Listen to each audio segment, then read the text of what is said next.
Lakeland College unveiled a new building on their Vermilion campus. The new WHT Med building will be an academic hub for the school's agricultural science programs and beyond. It really is a wonderful investment in rural Alberta. Officials from Lakeland College and the government were on hand for the opening of the new WHT Mead building. This building will accommodate over 600 agricultural sciences students. The new facility replaces a building constructed in 1964. We're up over 100 students, and we didn't have a room that would hold them in the other building. So it's really nice that we're now standing in a room that holds 150 people. Over the last 12 years, the college says they've seen a 200% increase in agricultural sciences enrollment. This facility was built to accommodate future growth. Class techniques and also class sizes were much different, so we really needed to increase some of the classroom spaces to kind of accommodate and allow us to serve more students. The building features new labs, classrooms, and offices, but most exciting for students, new collaboration spaces. It's going to be a lot more interactive, so we can move the tables around and work closer in groups. We have everybody under one roof now, so really good accessibility to the students and student supports on that side. So it's really a student-centered type of a building. It kind of fits our culture here at Lakeland. The WHT Mead building will also hold over 200 students from the environmental sciences and human services programs. Over $17 million in funding came from the province of Alberta, while Synergy Credit Union contributed $150,000. Next spring, tattoo artists will be showcasing their talent and art at the Border City Tattoo Expo. Our Abby St. John has more.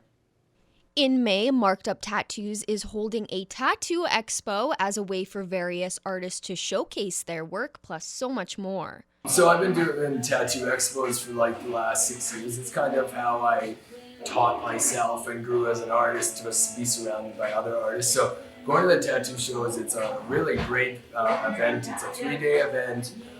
There's live shows. There is some fun and games for the audience to get into. I know at other shows there's like a hot wing challenge.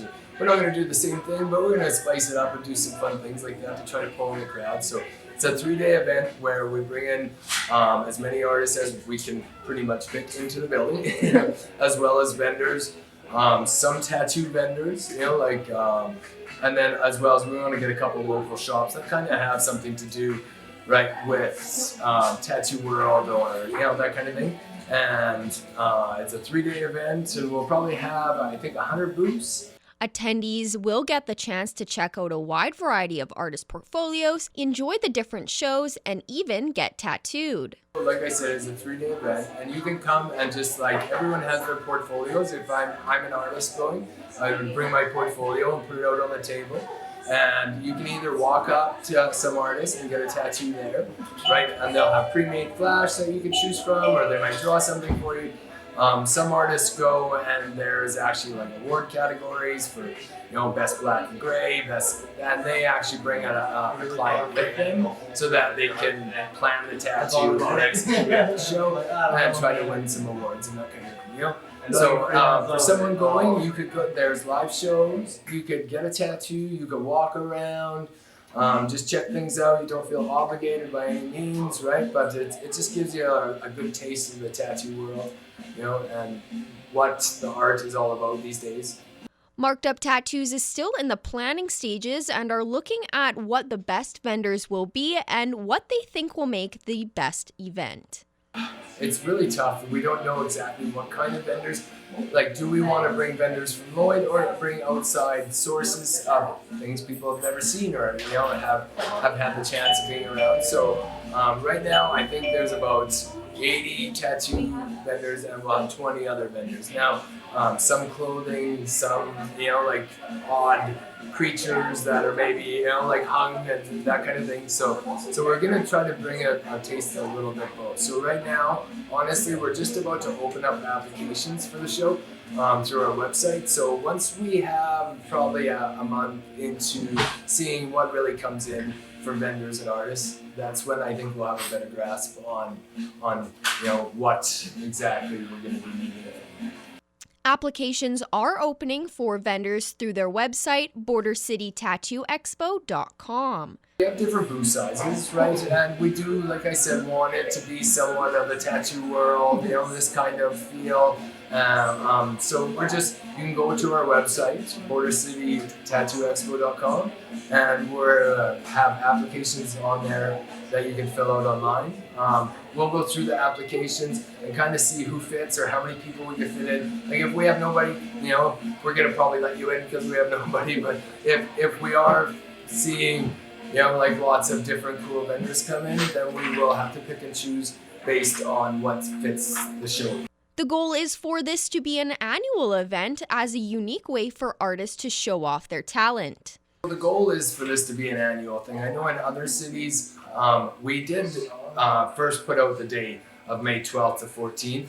That was Mother's Day weekend. Now, what ended up happening is that Winnipeg is a really great tattoo show, and they were in February previously. That's why we picked May. But they've actually recently switched their date to the same weekend as ours. So we are going to push it back 2 weeks to the end of May, right? Just so that we don't interfere with any other shows. We want some of the best artists in Canada to come, right? We want some of the like I said, original, cool art that is tied to the tattoo world for vendors and that kind of thing. The Tattoo Expo is taking place May 26th to the 28th at the Civic Center. All additional information can be found at their website, bordercitytattooexpo.com. For Primetime Local News, I'm Abby St. John. You don't have to look too hard to find some interesting autos in and around the Lloydminster area. Aryan Tidswell went down to a Just Cruising Car Club meet to learn the story behind a head-turning truck. So, Glenn, first off, you don't see a lot of vehicles on the road looking the way this one does. I've heard the name Rat Rod thrown around a little bit. Could you help our audience understand what that aesthetic is and what made you decide to go that direction here? Well, there are a lot of definitions of rat rod, and not everyone agrees on what a rat rod is. But my definition, as I understand it, is that a rat rod is something you've built together out of odds and ends and parts from your backyard that you've done yourself, and it goes against the conventional image of a hot rod or a classic vehicle, because you don't worry about shiny paint, but you do worry about what's underneath the skin. You make sure it's safe and roadworthy, I guess, and usually with better performance than the original, and you make it your own. You make it unique, and you add your own personal touch to it. You don't dive into a project like this without some previous experience. However, Glenn's career more than prepared him to tackle it. My background is I used to be an industrial arts teacher. I've been retired for 9 years. I taught at Neilburg Composite School for 22 years, and then 8 years up in Lloyd here, and then a year again at Neilburg after I retired. And taught industrial arts most of those years, and including welding, mechanics, woodworking, photography, drafting, construction. And I've always been kind of a gearhead. This has been my passion, and once I retired, I decided, okay, now I'm going to build a project for myself. I've painted lots of cars for other people. I used to have an auto body shop at one point in my life, and painted cars for quite a few years. In the summertime when I was teaching, my summer occupation was auto body, and so I decided I've done enough shiny vehicles, and I've done enough vehicles for other people. I'm going to build something for myself that I'm going to have fun with, and that's how this came to be. A project car is never truly finished, but this one might be close. No, it's basically done. This is this paint, and this is the original paint, 74 years old, and the original patina on it, and that's the way it's going to stay. It's not going to get clear coated, not going to get painted. It's just going to stay like this. It's kind of like me. It's a little bit older, and there might be the odd wrinkle, but every wrinkle and mark tells a story.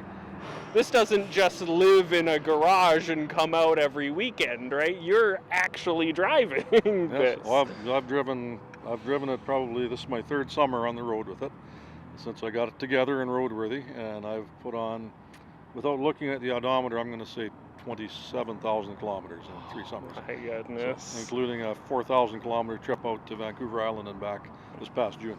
Do you mind if we hop in and go for a quick tootle? Sure. Let's do it. That's what it's built for.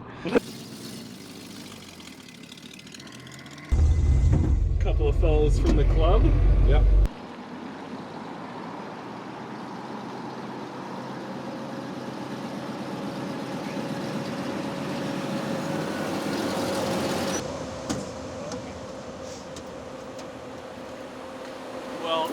That was an amazing ride. If you have an amazing ride, then you'd like to share your story, get in contact with us. For Primetime Local News, I'm Ian Tidswell. Looks like Ian had some fun out there at the car show. It's time now for us to check in with Shelby Clark, though, who has a look at weather as we head into our long weekend.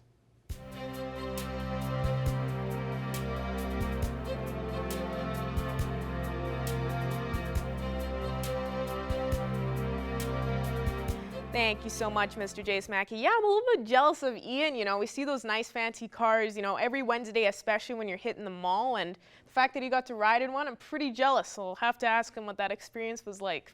Have to ask him to get us a ride next time. So, well, we'll see. But heading into the first look at your weather forecast here in the border city, yes, we are seeing a nice long weekend coming up here, to starting off with that 25 for today. And we are seeing a mixture of some sun and clouds. So seeing a beautiful day. We haven't been seeing too much sun peeking behind those clouds that we have been seeing like yesterday for sure. But, you know, still seeing quite warm temperatures. So hopefully everybody is enjoying it. And we're seeing some nice temperatures for the fall season. So like we said, you can't really complain. Switching over to temperatures across the region for Alberta and Saskatchewan. On the Alberta side, we have cooled down quite a bit, just by a few degrees compared to what we have been seeing for the past couple days. Most spots just seeing around 22 to 24 degrees in most areas. 25 as well now in Vermilion, as well as matching with us here in the border city. 21 for St. Paul, while it's 20 up in Cold Lake, Lac-La-Biche and Edmonton. A couple degrees cooler compared to the rest with that 18, 19. Switching over to our Saskatchewan side, they are seeing some nice warm temperatures as well. Some spots are looking slightly warmer compared to the Alberta side. Most spots are kind of seeing that 22 to 24 degrees in most areas as well. 25 down in Macklin, while it is 17 degrees up in Isle Cross. So Isle Cross is looking slightly cooler. Meanwhile, North Battleford is opposite there, just seeing that 27, so even closer to that 30 mark for North Battleford. They will be going down to a low of 10 for their evening low. So seeing those double digits still here in the most of the spots in our surrounding area for their evening low temperature. Then tomorrow, North Battleford will be seeing that 19 throughout the day, seeing a mixture of some sun and cloud. Cold Lake will be going down to low of 9, so seeing that single digit, but not too far off from that double digit there. Seeing a high chance of that precipitation later on in the evening. Then Cold Lake will be expecting 16 tomorrow, so cooling down quite a bit and seeing that precipitation right off in the morning as well. So a slightly gloomier day for their Friday in Cold Lake. And switching over to here in the border city, we will be going down to low of 9, seeing a little bit more cloudier skies throughout the evening, but calm conditions. So it's going to be quite a nice night tonight. Then tomorrow we will be seeing 18 there with a little bit more sun peeking behind our clouds, but we will be cooling down quite a bit from that 25. So definitely cooling down for tomorrow, but not too bad still for the fall season. Now ending off with taking a look at one of your weather photo submissions. Thank you to everyone that have submitted to our Facebook page. You can continue to do so for next week. I will use them on my weather segments, and this one is from Wendy. Absolutely gorgeous shot. Looks like grabbed Bud Miller there. Nice shot. I love to see it. And that's all I have for now. We'll have more coming up after the break.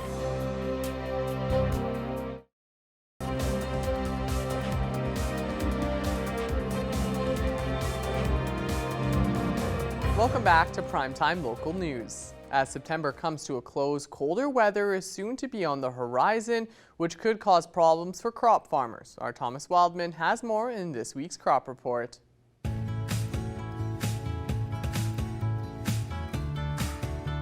Once again, we have Matt Struthers for a bit of an earlier crop report. It's on Thursday today instead of Friday, but he's always here as always. And so thank you so much for being with us again today, Matt. Oh, thanks for having me back. Let's start again by talking about the Northwest region and here in Lloydminster, and kind of talk about how the crops have come along, as we've now basically there's only a few more days before October, and how important it is that most of our farmers are done and are getting close to done harvesting.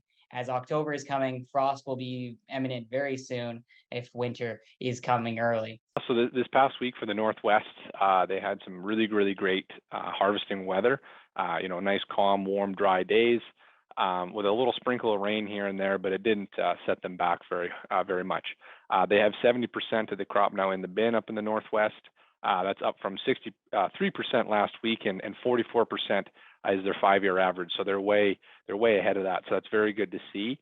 Just with the way things are going right now, if the weather holds out, it's likely to see that harvest will be wrapped up in that region maybe about 2 weeks, maybe a little bit longer if there's a few delays here and there, but very good so far. We've talked before that the Southwest and the West Central regions are nearly done, or most of their producers are quite close to done, whereas the eastern half has been a bit more wet and might be a little bit below that average. How is it looking across the rest of Saskatchewan so far? This past week, we're sitting at 81% of the crop now in for the whole province. So that's very good to see. And like you kind of touched on there, yeah, the Southwest is almost done. They have 98%, and the West Central is 97%. So they're just about wrapped up. There's a few canola fields out there maybe to get picked up, and some flax fields that can wait a little bit longer. You know, flax is pretty tough, and producers don't mind waiting to the first frost to go after and get it. Whereas in the east, in the southeast, there's still lots of crop out there, especially around the Regina area, to be picked up, and farther southeast. Same with the east central and up into the northeast as well. Just a lot of crop to be going or to be getting off there, and just the weather they've had the last couple of weeks has not been ideal for many producers. So hopefully it dries up, and they're able to just get right in there and get it all off. Not a thing that a lot of producers will have to deal with this year due to it being a drier year than perhaps some of the more wet years. More often in Alberta, it's quite wet. Are producers in that Southwest having to deal with drying of their crops or using any grain dryers, or they've been able to just, once they've started harvesting, they can throw it right in the bin with no worries? Yeah, no, most producers in the Southwest and West Central region, and then other drier parts of the region of the province, haven't had to deal with grain dryers or aeration bins or anything like that. But there are several reports across the province of many producers having to use those grain dryers or aeration bins, especially in the East Central and Northeast and parts of the Southeast that have remained wet over the last couple of weeks here, and just the grain won't dry down in the field, so you got to dry it down once you get back to the farm. There were, just with that abnormal heat that we were getting in the tail end of August there and into September, there were some complaints about heated grain, and so that was an issue that producers needed to take care of before they stored their grain or sold it. They needed to cool it down a bit and keep that from becoming a larger risk.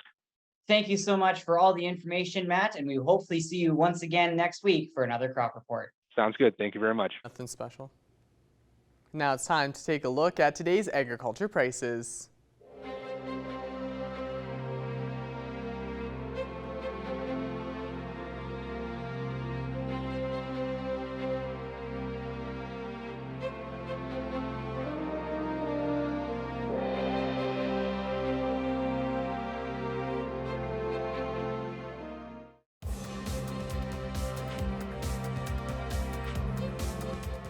Now the Lakeland Rustlers basketball teams are still 3 weeks away from their regular season starting up, which gives them an opportunity to get some preseason action in play.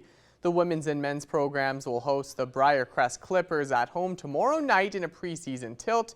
This will be the first time both groups will be playing a home game since spring of last year. Both coaches say these exhibition matches are a good opportunity for their players before the regular season tips off.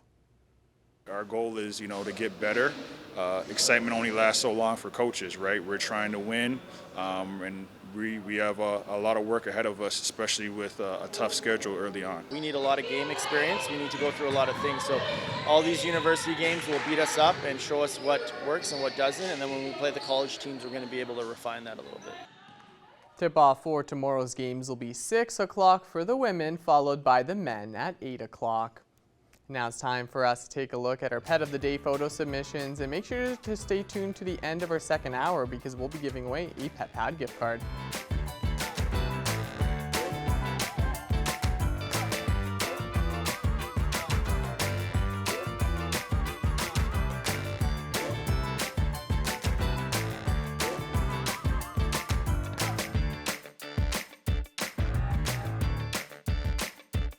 We want to see your pets. Send photos of your pet and their name to our Facebook, Twitter, or Instagram to have them featured on Pet of the Day. Your name will be entered into a weekly draw for a gift certificate from the Pet Pad.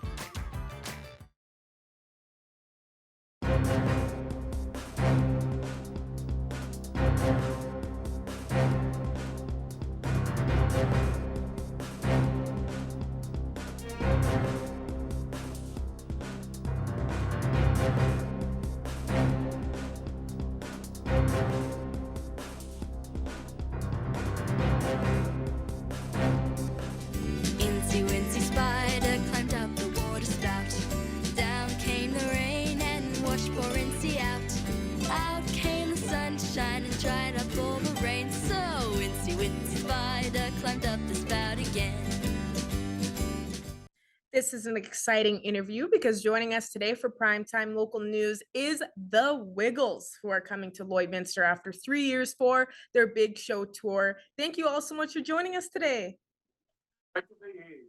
Really happy to be able to have you on here and be able to speak with you before the big show, because we've got lots of fans here, lots of families that are pretty amped up to be able to see you guys here at the Vic Juba Community Theatre. So how does it feel to travel on this tour to visit fans around Canada, just, especially throughout that pandemic, having to take that break, and for the 3 years now, you're able to kind of get around town and be able to perform live? Well, we're so happy to be able to visit fans in Canada, visit people in Canada, see Canada, and experience the wonderful, wonderful land that you have here. Do you know what? For the last 2-3 years, we've been waiting to do shows. We've been waiting to travel again and to meet all our wonderful friends over here and all around the world. We're back. We're enjoying every minute of it. And especially after 3 years, after that little break there, and you're finally able to get back on tour, what can people expect here in the Border City with your show that's new for the Wiggles? It already looks like you have expanded.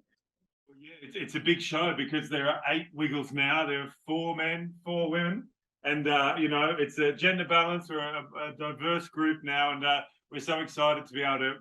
The Canadian tour is called the Big Show, and that's because it's a big, big show, and we can't wait to come and see you. We can't wait to perform to you, and of course, all of our Wiggly friends are there. Dorothy the dinosaur, Wags the dog, Henry the octopus. Help me out, guys. It's going to be so much fun.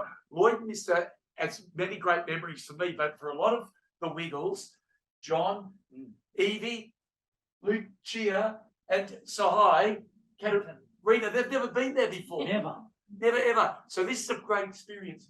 Guys, after the interview, I'm going to tell you all about it. Oh, well, that's really great. You get to come here to the Border City, the famous Border City, to be able to see what it's all about, how it connects, Saskatchewan and Alberta, see the red famous border markers. So really excited for you all to come here and come check it out and enjoy your time. Are there some new songs that people will expect, and some new songs that, they're going to get to hear for this show? Lots of brand new songs on the tour and lots of favorites. We sing a song about one of our new Yellow Wiggles, Sahai. Would you like to hear a little bit? Sure, of course. We'd love to hear it. Hey, Sahai, shuffle dance for us. Hey, Sahai, you can jump as high as the sky. Always smiling, you're as bright as the sun. You have such a beautiful name. Let's sing it, everyone. Hey, Sahai, if you don't know. Our friend Sahai. Sahai. Oh, that is amazing. And that's already such a small taste of what people will expect with this awesome show that's going to be coming up. You can catch the Wiggles at Vic Juba Community Theatre on October 24th. And is there anything more you want to add for people to know about and families to know about here that, they can see for the show? .com.au, you can find tickets to come. We'd love to see you there. Yes, we're unbelievably excited to be playing a show in Lloydminster at 6:30 p.m., not a.m. Awesome. Well, it was really nice to meet all of the new members and be able to speak with the Wiggles. You all look like a great group so far, doing amazing. Really excited to see how this show is going to go. You're going to get some strong support, and really happy to be able to speak with you and help get the word out there beforehand. So once again, thank you all so much for joining us today. Thank you for having us. Beauty, mate.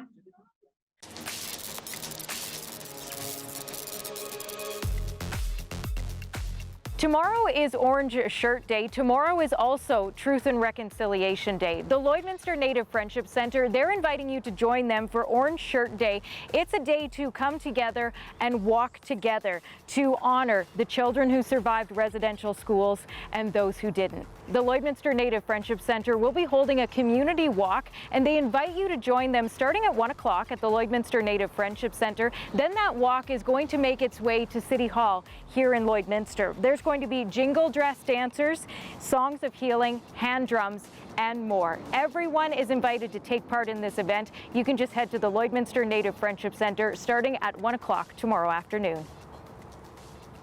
Coming up on Saturday, the Grey Cup is going to be in the town of Marshall. Marshall is one of a handful of communities in Saskatchewan that gets to host the Grey Cup Festival Community Celebration. The Grey Cup will be there. Saskatchewan Rough Rider alumni are going to be there. Gaynor the Gopher is going to make an appearance, and they have got a day just full of a lot of fun for you and your family. A pancake breakfast, a car show, there's going to be a family dance, a parade, fireworks, and the one-of-a-kind outhouse races. You can head for the town of Marshall on Saturday for a whole lot of fun and to see the Grey Cup. Pumpkins, pumpkin pie, scarecrows, all that and more make up Pumpkin Fest in downtown Lloydminster on Sunday. You can stop by between 3 and 7 in front of Legacy DIY. That's where you're going to find large pumpkins, scarecrows, local vendors, live entertainment, a chance to enjoy some pumpkin pie, and so much more. Plus, they'll be accepting donations for the Salvation Army Food Bank. Well, whatever you choose to do this weekend, we hope you stay safe and stay healthy.